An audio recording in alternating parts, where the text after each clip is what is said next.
नमस्कार दोस्तों, मैं मलिक परवीन स्वागत करती हूँ आप सभी का इस विशेष पाठ्यक्रम में जिसका नाम है tools and techniques in educational research यानी शैक्षिक अनुसंधान में उपकरण और तकनीकें। यह एमएड कोर कोर्स 7 है और आज हम इस कोर्स की तीसरी कड़ी में बात करेंगे। तो चलिए शुरू करते हैं शिक्षा में शोध नवाचार की ओर। इस चौथे वीडियो में हम बात करेंगे कि अगर आपको किसी शोध कार्य के लिए अपना खुद का शोध उपकरण यानी सेल्फ मेड टूल बनाना है, जैसे कि प्रश्नावली, चेकलिस्ट या टेस्ट इत्यादि, तो आप उसे कैसे विकसित कर सकते हैं। यह प्रक्रिया शोध के क्षेत्र में एक बहुत ही महत्वपूर्ण और आवश्यक कौशल है। चलिए शुरू करते हैं टूल निर्माण की इस व्यवस्थित यात्रा के साथ। किसी भी प्रभावशाली और विश्वसनीय टूल को बनाने के लिए 7 मुख्य चरण होते हैं।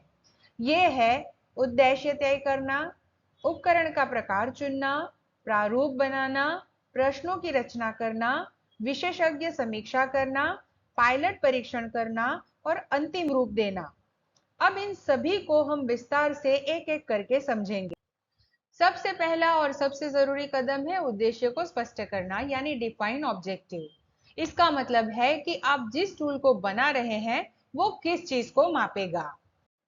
क्या आप छात्रों की मोटिवेशन यानी कि प्रेरणा को मापना चाहते हैं, या फिर स्ट्रेस यानी तनाव, जॉब सेटिस्फेक्शन यानी कार्य संतुष्टि, या फिर सेल्फ कॉन्फिडेंस यानी आत्मविश्वास।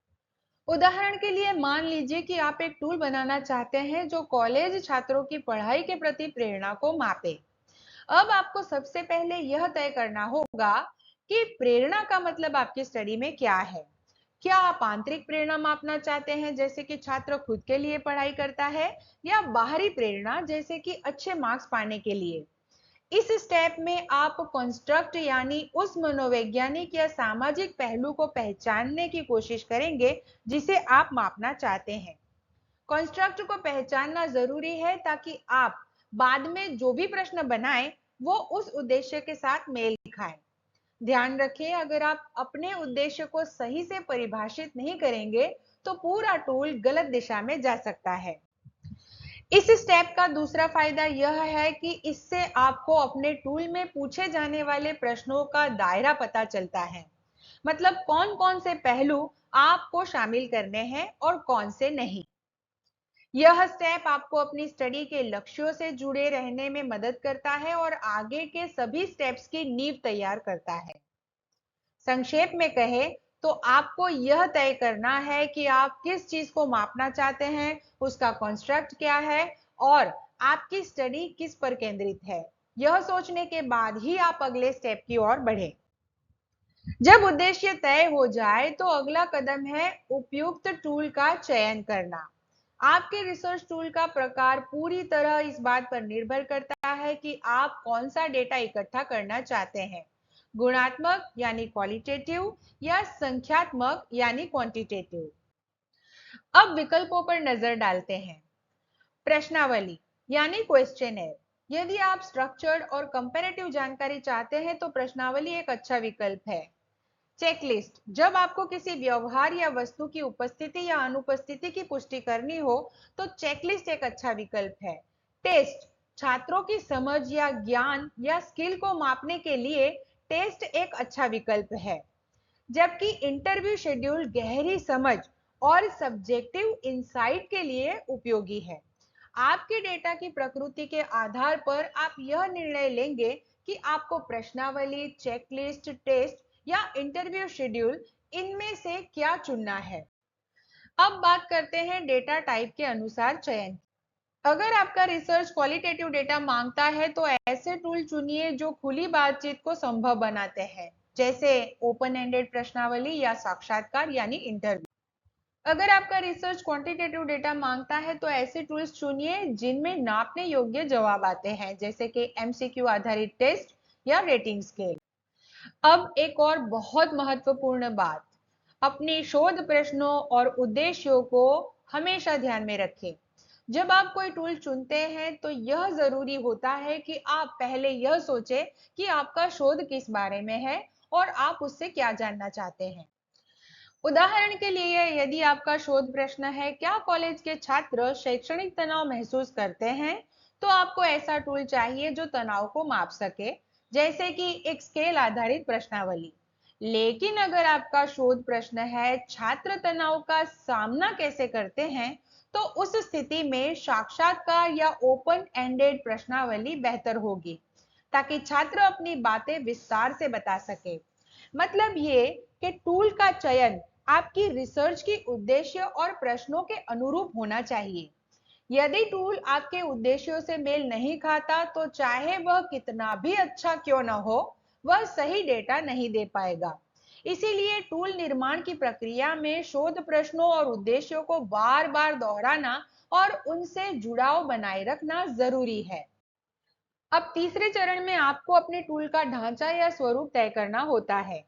सबसे पहले सोचिए कि टूल स्ट्रक्चर्ड होना चाहिए, जहां सभी सवाल तय है, या सेमी स्ट्रक्चर्ड, कुछ तय और कुछ खुले सवाल, या फिर ओपन एंडेड, पूरा उत्तर उत्तरदाता की स्वतंत्रता पर। इसके बाद तय करें कि उत्तर देने का तरीका क्या होगा। बहुविकल्पी प्रश्न यानी MCQ, yes no, Likert scale 1 से 5 तक की रेटिंग, चेकलिस्ट या रैंकिंग। उदाहरण के तौर पर मैं अपनी पढ़ाई से संतुष्ट हूँ। उत्तर विकल्प होंगे 1 बिल्कुल असहमत से लेकर 5 पूरी तरह सहमत तक। अब सबसे महत्वपूर्ण हिस्सा, टूल में शामिल किए जाने वाले प्रश्नों या कथनों को लिखना।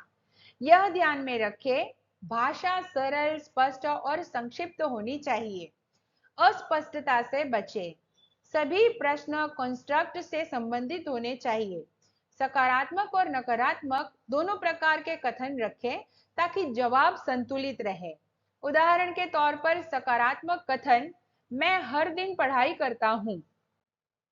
नकारात्मक कथन, मुझे पढ़ाई में बिल्कुल मन नहीं लगता। ऐसा करने से जवाब में पक्षपात यानी बायस कम होगा। अब जब आपने अपने टूल के सारे आइटम तैयार कर लिए हैं, अगला जरूरी कदम है एक्सपर्ट रिव्यू यानी विशेष विशेषज्ञों से समीक्षा करवाना। टूल की वैधता यानी वैलिडिटी सुनिश्चित करने के लिए उसे सब्जेक्ट मैटर एक्सपर्ट्स यानी उस विषय के जानकार लोगों के साथ शेयर करें। ये एक्सपर्ट आपकी मदद करेंगे ये जांचने में कि सामग्री कितनी उपयुक्त है, क्या आपके द्वारा पूछे गए प्रश्न वाकई उस कंस्ट्रक्ट को मापते हैं जिसे आप मापना चाहते हैं। उदाहरण के तौर पर यदि आप अकेलेपन यानी कि लोनलीनेस को मापना चाहते हैं, लेकिन प्रश्न आप दिन में कितनी बार बाहर जाते हैं यह पूछते हैं, तो यह सीधे अकेलेपन को नहीं मापते। सवाल कितने स्पष्ट है, क्या आपके प्रश्नों की भाषा आसान और सीधी है, कोई भ्रम यानी कि कंफ्यूजन तो नहीं है। उदाहरण के तौर पर, क्या आप कभी-कभी अक्सर पढ़ाई नहीं करते, ये बहुत कंफ्यूजिंग है, इसे सरल करना चाहिए। जैसे, क्या आप रोज पढ़ाई करते हैं। शब्दों की संरचना कैसी है, क्या शब्द विन्यास यानी फ्रेजिंग सही है, क्या आपकी भाषा कल्चर या एज अप्रोप्रिएट है, खासकर अगर आपके पार्टिसिपेंट्स स्कूल के बच्चे हैं तो उनके अनुसार भाषा होनी चाहिए।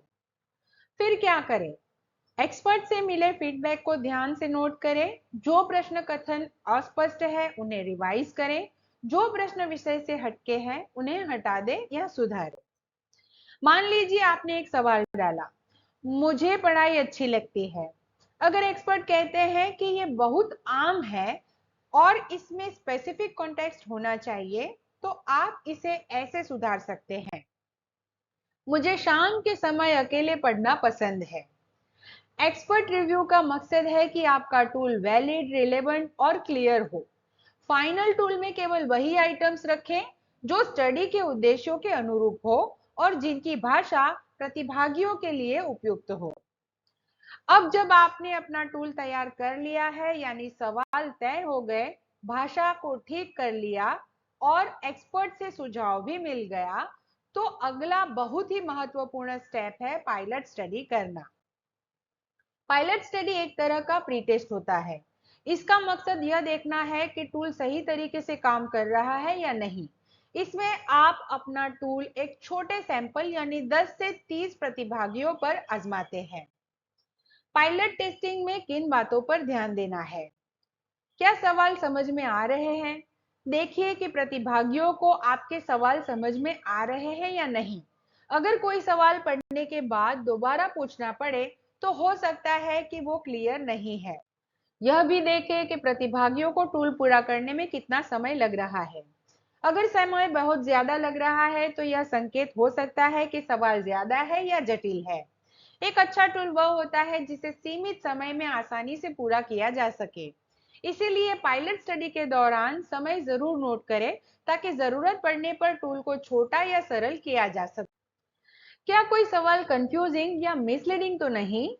जैसे आप कभी-कभी अक्सर पढ़ाई नहीं करते, यह सवाल उलझाने वाला है। इसकी जगह कुछ ऐसा होना चाहिए, क्या आप रोज पढ़ाई करते हैं?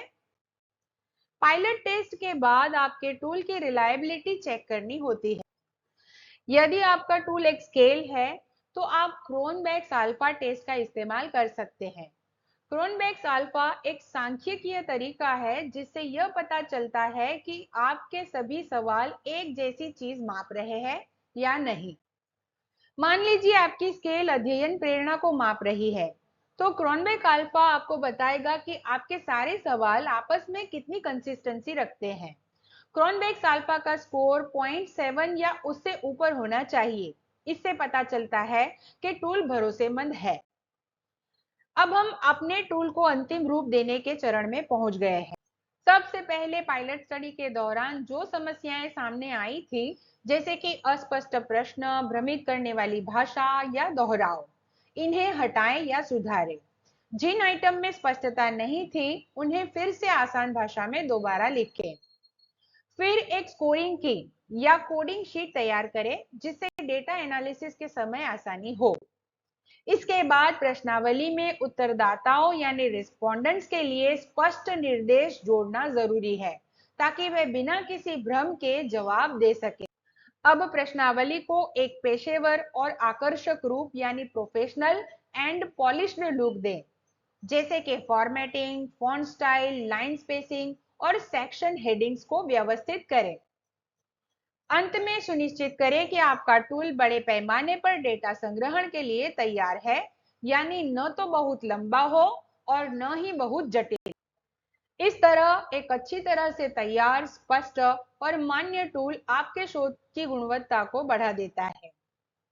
चलिए अब संक्षेप में समझते हैं कि हमने क्या-क्या सीखा। सबसे पहले रिसर्च टूल बनाना कोई एक बार का काम नहीं है, बल्कि ये एक चरणबद्ध प्रक्रिया है। हमें शुरुआत करनी होती है स्पष्ट उद्देश्य से। हमने ये तय करना होता है कि हम किस चीज को मापना चाहते हैं। दूसरा, सवालों को तैयार करने से पहले अपने रिसर्च प्रश्नों और उद्देश्यों को दिमाग में रखें। इससे आपका टूल सटीक बनेगा। तीसरा, जब आपके सवाल तैयार हो जाएं, तो उन्हें विशेषज्ञों से रिव्यू करवाएं और फिर पायलट स्टडी जरूर करें। इससे आपको पता चलेगा कि टूल कैसे काम कर रहा है और क्या उसमें कोई गड़बड़ी है। चौथा, एक अच्छा टूल वही माना जाता है जो वैलिड यानी सही चीज मापे, रिलायबल यानी बार बार एक जैसा परिणाम दे, और इफेक्टिव यानी आपके रिसर्च के लिए उपयोगी हो। और अंत में टूल को हमेशा प्रोफेशनल और साफ सुथरे रूप में प्रस्तुत करें, ताकि प्रतिभागी उसे आसानी से समझ सके और जवाब दे सके। याद रखिए, एक अच्छा टूल आपकी पूरी रिसर्च को विश्वसनीय और मजबूत बना सकता है।